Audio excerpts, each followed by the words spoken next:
kemarin vaksin sudah masuk dan kata alhamdulillah hari ini mulai vaksin bisa jalan kembali.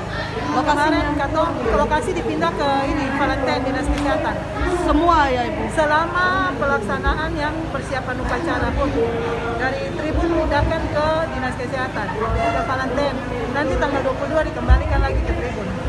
Untuk dari provinsi sendiri kasih stok vaksin untuk ke tamu berapa? Sama tadi itu sekitar 100 vial untuk Pfizer dan 100 vial untuk AstraZeneca. Sedangkan untuk Sinovac katanya masih cukup. Dibandingkan kan untuk 2 vaksin yang baru masuk ini. Nanti kalau misalnya kurang kita minta lagi ke provinsi. Karena seluruh vaksin distribusi itu masuk lewat provinsi, kemudian didistribusikan ke kabupaten kota. Jadi mulai hari ini kita sudah bisa, kemarin hanya jalan dengan Sinovac.